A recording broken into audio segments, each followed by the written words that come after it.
ಮತ್ತೇನು ಬರೆದ ಸುವಾರ್ತೆ 23ನೇ ಅಧ್ಯಾಯ 25ನೇ ವಚನ.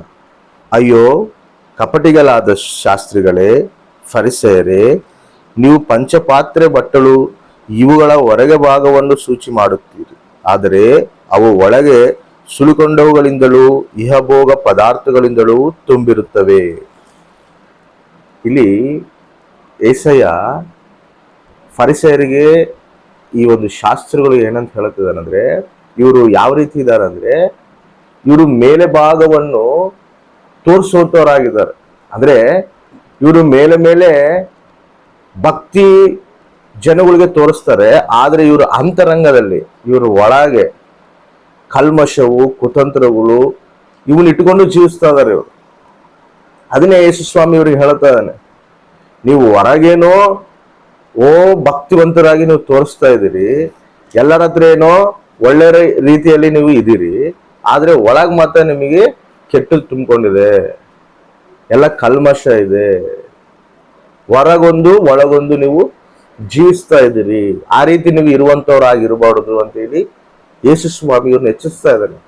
ಈ ರೀತಿಯಾಗಿ ಹೊರಗೊಂದು ಒಳಗೊಂದು ಇಟ್ಕೊಂಡು ಜೀವಿಸುವಂತವ್ರು ತುಂಬಾ ಮಂದಿ ಇದಾರೆ.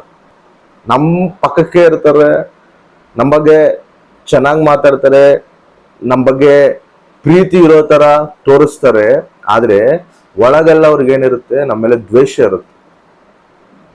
ನಮ್ಮಲ್ಲೇ ಅವ್ರಿಗೆ ಭಯಂಕರವಾದ ಕುತಂತ್ರಗಳನ್ನು ನಮ್ಮನ್ನ ನಾಶನಕ್ಕಾಗಿ ಕೋರ್ತಿರ್ತಾರ. ಅವ್ರು ನಾಳೆ ಮಾತ್ರ ಪ್ರೀತಿ ಮಾಡುವಂತವರಾಗಿ ಕಾಣ್ತಿರ್ತಾರೆ.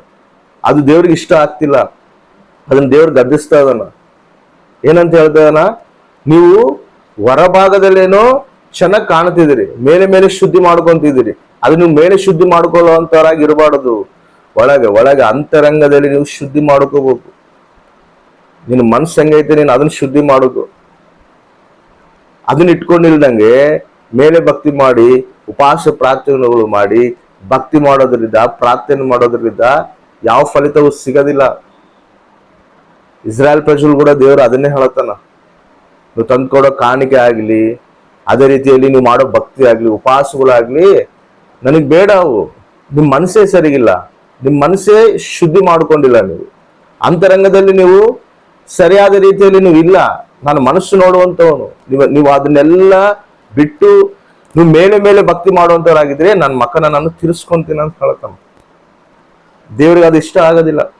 ಅದೇ ರೀತಿ ನೋಡ್ರಿ, ಇದೇ 23ನೇ ಅಧ್ಯಾಯ 27ನೇ ವಚನದಲ್ಲೂ ಕೂಡ ಒಂದು ಮಾತು ಹೇಳ್ತಾನ, ಅಯ್ಯೋ ಕಪಟಿಗಳಾದ ಶಾಸ್ತ್ರಿಗಳೇ, ಫರಿಸೇಯರೇ, ನೀವು ಸುಣ್ಣ ಹಚ್ಚಿದ ಸಮಾಧಿಗಳಿಗೆ ಹೋಲಿಕೆಯಾಗಿದ್ದೀರಿ. ಇವು ಹೊರಗೆ ಚಂದವಾಗಿ ಕಾಣುತ್ತವೆ, ಒಳಗೆ ನೋಡಿದರೆ ಸತ್ತವರ ಎಲುಬುಗಳಿಂದಲೂ ಎಲ್ಲಾ ಹೊಲಸಿನಿಂದಲೂ ತುಂಬಿರುತ್ತವೆ. ಸುಣ್ಣ ಹಚ್ಚಿದ ಸಮಾಧಿಗಳಾಗಿದ್ದೀರಿ ನೀವು. ಸಮಾಧಿನೇ ಹೆಂಗ ರೆಡಿ ಮಾಡ್ತಾರವರು, ಪೇಸ್ಟ್ ಪ್ಲಾಸ್ಟಿಕ್ ಮಾಡಿ ಸುಣ್ಣ ಹಚ್ಚಿ ಹೊರಗೆ ನೋಡಿದ್ರೆ ಅಬೋಷ್ಟು ಚಂದವಾಗಿ ಕಾಣುವಂತೆ ಡೆಕೋರೇಷನ್ ಮಾಡ್ತಾರೆ, ಒಳಗೆಲ್ಲ ಅದು ಕೊಳುತೋಗಿರುತ್ತೆ, ಎಲುಬುಗಳು ಇರ್ತಾವ, ಕೊಳುತು ಹೊಲಸು ನಾತ ಬರ್ತದೆ. ಆ ರೀತಿ ನಿಮ್ ಜೀವಿತಗಳು ಅದಾವಂತ ಹೇಳಿ ಯೇಸು ಸ್ವಾಮಿ ಎಚ್ಚರಿಸ್ತಾ ಇದಾರ. ಆ ರೀತಿ ಜೀವಿಸುವಂತವರಾಗಿರ್ಬಾರ್ದು, ಯಥಾರ್ಥ ಮನಸ್ಸುಳ್ಳವರಾಗಿರ್ಬೇಕು. ಒಳಗೊಂದೇ ಇರ್ಬೇಕು, ಹೊರಗುನು ಒಂದೇ ಇರ್ಬೇಕು. ಹೊರಗ್ ನಾವೇನ್ ಪ್ರೀತಿ ತೋರಿಸ್ತೀವೋ ಆ ಪ್ರೀತಿ ನಮ್ಮ ಒಳಗ್ ಕೂಡ ಇರ್ಬೇಕು. ಆ ರೀತಿ ಜೀವಿಸುವಂತವರಾಗಿರ್ಬೇಕು. ಅದೇ ದೇವ್ರಿಗೆ ಇಷ್ಟ. ನಾವೇನೋ ಭಕ್ತಿ ಮಾಡ್ತಿದೀವಿ, ಏನೋ ಉಪವಾಸ ಮಾಡ್ತಿದೀವಿ, ದೇವ್ರಿಗೆ ಇಷ್ಟಕರವಾಗಿ ನಾವು ಜೀವಿಸ್ತಾ ಇದೀವಿ ಅಂತ ನಾವು ಅನ್ಕೊಂತೀವಿ. ಒಳಗೊಂದು ಇಟ್ಕೊಂಡು ಹೊರಗೊಂದು ಮಾಡ್ತಿದ್ರೆ ಅದು ದೇವ್ರಿಗೆ ಇಷ್ಟ ಇಲ್ಲ. ಆ ಭಕ್ತಿನ ದೇವ್ರು ಮೆಚ್ಚೋದಿಲ್ಲ ಕೂಡ. ದೇವ್ರಿಗೆ ಏನಂತ ಹೇಳ್ತಾನಂದ್ರೆ, ಹೊರಗ್ ನೀನ್ ಏನ್ ತೋರಿಸ್ತಿದ್ಯೋ ಪ್ರೀತಿನ, ಅದೇ ಪ್ರೀತಿ ನೀನ್ ಒಳಗೂಡ ಇರಬೇಕು. ಯಾಕಂದ್ರೆ ನಾನು ಅಂತರಂಗನು ಪರೀಕ್ಷಿಸುವಂತ ದೇವರು. ಮನುಷ್ಯರಾದ್ರೆ ಮೇಲೆ ರೂಪ ನೋಡ್ತಾರ, ನಂಬ ಬಿಡ್ತಾರ, ನೀನ್ ಮಾಡೋ ಭಕ್ತಿನ ನಂಬ್ತಾರ, ನೀನ್ ತೋರ್ಸೋ ಪ್ರೀತಿನ ಕೂಡ ನಂಬ ಬಿಡ್ತಾರ ಸತ್ಯ ಅಂತ ಹೇಳಿ. ಆದ್ರೆ ದೇವ್ರು ಅಂತರಂಗನ ಮನಸ್ಸನ್ನ ನೋಡ್ತಾನ. ಅದು ದೇವ್ರಿಗೆ ಇಷ್ಟಕರವಾಗಿರ್ಬೇಕು. ಅದು ಸರಿಯಾಗಿ ಇಟ್ಕೊಂಡಿಲ್ದಂಗ ನೀನ್ ಏನ್ ಭಕ್ತಿ ಮಾಡಿದ್ರು ಕೂಡ ಅದು ದೇವ್ರ ಸನ್ನಿಧಿಗೆ ಸೇರೋದಿಲ್ಲ. ನೀನ್ ಮಾಡೋ ಭಕ್ತಿ ಕೂಡ ವ್ಯರ್ಥ ಆಗ್ತದೆ. ದೇವ್ರು ಆ ಕಡೆ ಬಂದಾಗ ಬಿಡಲ್ಪಡ್ತಿ.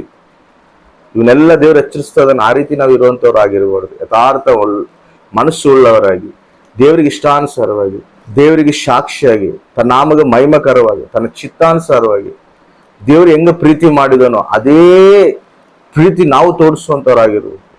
ದೇವ್ರು ಏ ರೀತಿಯಾಗಿ ತನ್ನ ನಿಸ್ವಾರ್ಥವಾದ ಪ್ರೀತಿ ತೋರಿಸಿದನು. ಆ ನಿಸ್ವಾರ್ಥವಾದ ಪ್ರೀತಿ ನಾವು ಕೂಡ ತೋರಿಸುವಂಥವ್ರಾಗಿರ್ಬೇಕು. ಒಳಗೂ ನಾವು ಅದೇ ರೀತಿಯಲ್ಲಿ ಇರಬೇಕು, ಹೊರಗೂ ನಾವು ಅದೇ ರೀತಿಯಲ್ಲಿ ಇರಬೇಕು. ಆ ರೀತಿ ನಾವು ಜೀವಿಸುವಂಥವ್ರಾದರೆ ಕರ್ತವ್ಯ ದೇವರು ಆಶೀರ್ವದಿಸ್ತಾರೆ. ನಮ್ಮನ್ನು ಆಶೀರ್ವದಿಸಿ, ನಿಮ್ಮ ಕುಟುಂಬನೂ ಆಶೀರ್ವದಿಸಿ, ಅನೇಕರಿಗೆ ಆಶೀರ್ವಾದಕರವಾಗಿ ದೇವರು ಮಾಡ್ತಾರೆ.